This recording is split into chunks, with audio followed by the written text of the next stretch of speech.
लाहौर के जन्नत नज़ीर बाग में, और इस बाग का नाम है शालीमार गार्डन। 1619 में शहनशाह जहांगीर ने श्रीनगर, जो कि अब मकबूजा कश्मीर का इलाका है, एक बाग बनाया था और उस बाग को शालीमार बाग का नाम दिया था। शाहजहां को पता चला कि ये बाग तामीर हो गया है, तो शाहजहां ने बाकायदा तौर पर अपने वज़ीरों मुशीरों उनको इकट्ठा किया और जब यहाँ पर पहुँचे तो उनकी सबकी आंखें दंग रह गईं।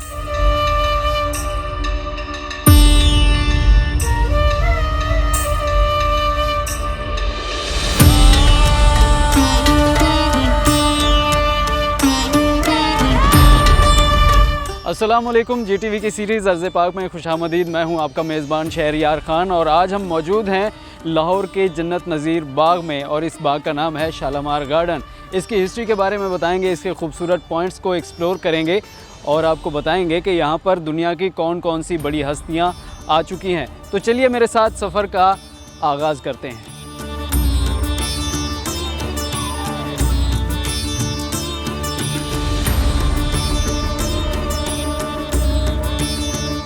भाई, मरकज़ी दरवाज़े से हम दाखिल हो चुके हैं और आपको बताऊं कि 1619 में शहनशाह जहांगीर ने श्रीनगर, जो कि अब मकबूजा कश्मीर का इलाका है, वहाँ पे एक बाग बनाया था और उस बाग को शालीमार बाग का नाम दिया था और वो बहुत खूबसूरत बाग था। और उसी को कॉपी करके शहनशाह, जो उनके बेटे थे शाहजहां, उन्होंने यहाँ पर एक बाग तामीर करने का हुक्म दिया।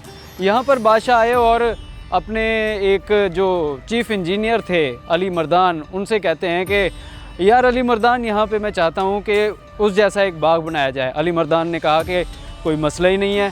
तो उन्होंने यहाँ पे एक बाग बनाने के लिए जो है वो कंस्ट्रक्शन शुरू करवा दी और उसके बाद एक नहर निकाली गई जो कि इस बाग को सैराब करने के लिए बनाई गई। और बाज़ रिवायत में आता है, मौरिख कहते हैं कि जी वो माधोपुर इंडिया से निकाली गई, कुछ कहते हैं कि जी दरियाए रावी से निकाली गई।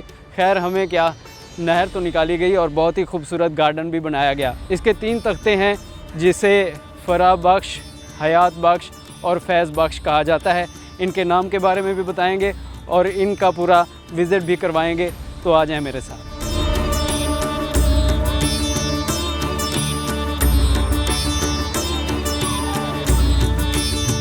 शहनशाह जहांगीर और शाहजहां का जो दौर है वो मुगलिया सल्तनत के जो औराक हैं उन पे सोने के हरूफ से लिखा जाएगा, क्योंकि उन दो के ज़माने में ही इस तरह की नायाब और ख़ूबसूरत बिल्डिंग्स बनाई गई। ये बाग जो है 1637 में इसकी बुनियाद रखी गई शाहजहां की तरफ से और 1641 में ये मुकम्मल हुआ। और इस जगह पे जहाँ पे हम मौजूद हैं इसको कहते हैं फराह बख्श। इसके 2 और भी नीचे दर्जे हैं, वहाँ भी जाते हैं और फराह बख्श के बारे में भी आपको बताते हैं। आ जाए मेरे साथ।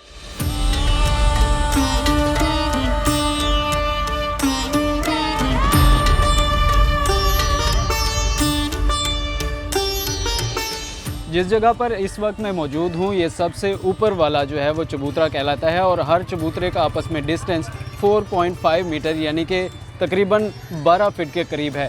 और इस मकाम को जो है फराह बख्श कहा जाता है और इसमें बादशाह का जो शाही ख़ानदान होता था वो ख़ास तौर पर इस पे मौजूद होता था और बाकी दीगर लोगों को यहाँ पर आने की कोई इजाज़त नहीं होती थी। ये प्राइवेसी वाला जो है एरिया होता था।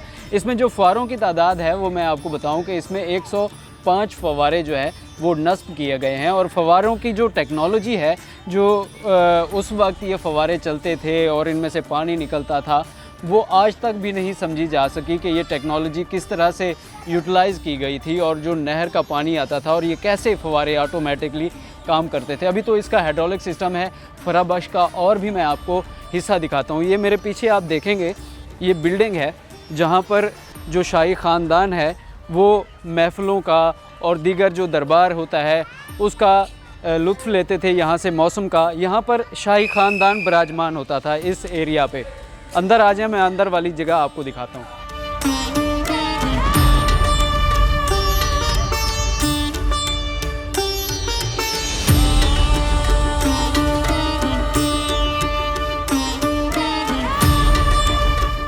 फराह बख्श की ये वो जगह है जहाँ पर शाही ख़ानदान यहाँ पर इकट्ठा होता था और यहाँ से जो फैज़ बख्श का जो तख्ता है और आगे जो हयात बख्श का तख्ता है, उनमें मौजूद लोगों से और जो इवेंट्स होते थे उससे महजूज़ हुआ करते थे। या बिल्डिंग देख सकते हैं, इतनी खूबसूरत है, ये टोटली जो है वो ओरिजिनल अपनी कंडीशन में बिल्डिंग मौजूद है। और इसमें आप ये नीचे जो देख सकते हैं प्राचीन कारी का काम किया गया है, जो कि मार्बल के अंदर जो है वो फुलकारी करने के काम को प्राचीन कारी करते हैं। तो ये ओरिजिनल इसका वर्क है और बहुत ठंडी ठंडी हवा चल रही है। मुग़लों ने जो भी अपनी कंस्ट्रक्शंस की उनमें हवा को और जो दीगर लवाजमात रोशनी के होते हैं उनको मद्देनज़र रखते हुए इस कंस्ट्रक्शन को बनाया ताकि कोई हर्डल पेश ना आए। और अली मर्दान ख़ान जो थे ना, बहुत ही फंटास्टिक किस्म के इंजीनियर थे। आ जाए नीचे वाले तख्त पे चलते हैं।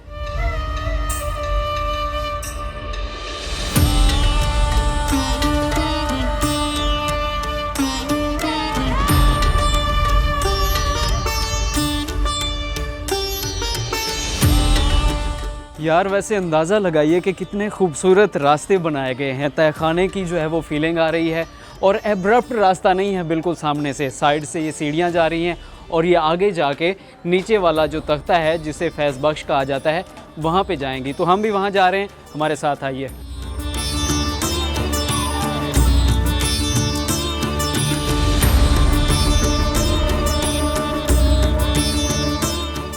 आपको पता है जब शाहजहां को पता चला कि ये बाग तामीर हो गया है तो शाहजहां ने बाकायदा तौर पर अपने वज़ीरों, मुशीरों, उलमा, मशाइख और दीगर जो रोसा थे उनको इकट्ठा किया। और जब यहाँ पर पहुँचे तो उनकी सब की आंखें दंग रह गईं कि यार ये तो जन्नत नज़ीर है, ऐसे लगता है कि जन्नत का कोई बाग है।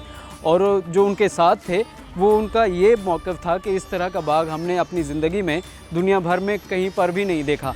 बहरहाल जिस तख्ते पर अब हम पहुंच चुके हैं इसे फैज़ बख्श कहा जाता है और इसकी जो हिस्टोरिकल प्लेसेस हैं वो जाके देखते हैं। आ जाए मेरे साथ।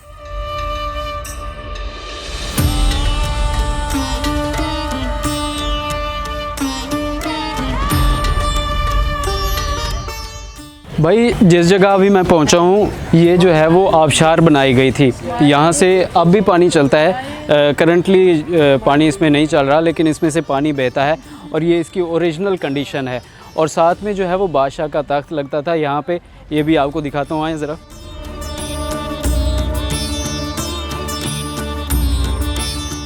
यहाँ पे बादशाह बैठा करते थे और यहाँ से जो है नज़ारा किया करते थे महफ़िल का।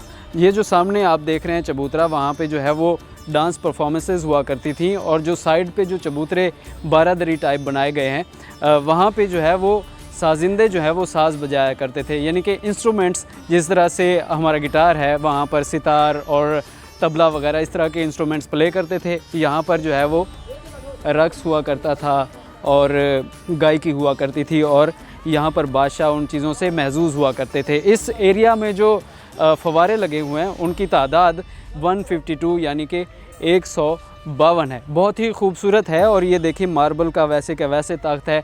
और आप फील करें कि यहाँ पर जब शाहजहां बैठता होगा और दरबारी यहाँ पर खड़े होते होंगे, पीछे से यहाँ से पानी आता होगा और म्यूज़िक होता होगा, किस तरह का समा होता होगा खूबसूरत, जब आसपास यहाँ तक आबादी का नामो निशान भी नहीं होता होगा। सोचिए ज़रा। और आगे भी चलते हैं, आ जाएं।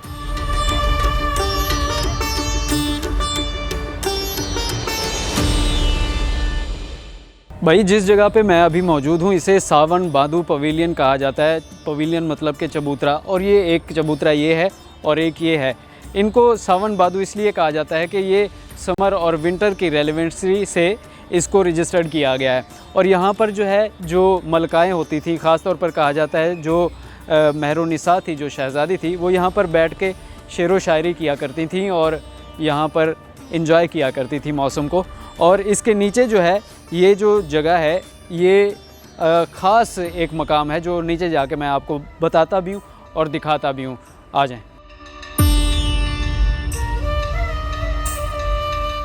भाई सावन बादू पवेलियन के नीचे वाले फुवारे की जगह पर हम आ चुके हैं। यहाँ पर फुवारे हुआ करते थे जो कि पानी इनका निकलता था और यहाँ पर ये जो बारियाँ बनाई गई हैं इनमें दिन के वक्त गुलाब और दीगर फूल रखे जाते थे खूबसूरती के लिए, और रात के वक्त यहाँ पर चिराग जलाए जाते थे।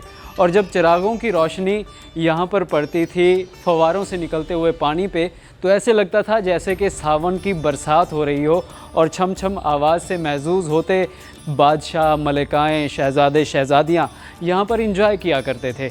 और अब हमारा आगे का सफ़र जारी होता है, लास्ट वाला वो भी आपको दिखाते हैं, आ जाएं।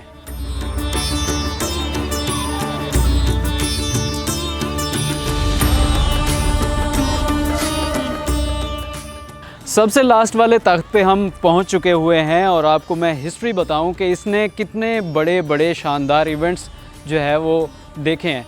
शालीमार बाग ने बहुत बड़े जो दुनिया के लीडर्स हैं उनको गेस्ट किया है, उनकी मेज़बानी की है, जिनमें 1874 में किंग एडवर्ड 7 जो उस वक्त के सल्तनत बरतानिया के बादशाह थे, उनको यहाँ पर मदऊ किया गया और इस जगह पर उनका शानदार इस्तकबाल किया गया। इसी तरह से 1907 में जो शाह अफ़गानिस्तान थे हबीबुल्लाह खान, उनको भी यहाँ पर यहाँ के गवर्नर ने मदऊ किया और यहाँ पर उनका शानदार इस्तकबाल किया।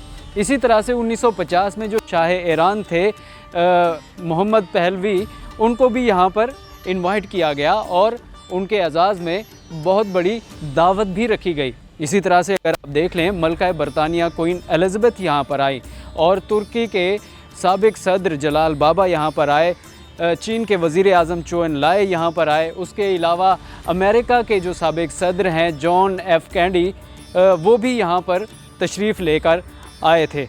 और इस बाग में इसके अलावा और भी काफ़ी सारे इवेंट्स होते रहे हैं और यहाँ पर तकरीबात सजाई जाती रही हैं। उम्मीद है कि आपको आज का हमारा व्लॉग बहुत ज़्यादा पसंद आया है और अगर पसंद आया हो तो हमें फॉलो कर लीजिए और तब तक के लिए अपने मेज़बान शहरयार ख़ान को इजाज़त दीजिए। अपना और अपने प्यारों का ख़ास ख्याल रखिएगा। अल्लाह निगहबान।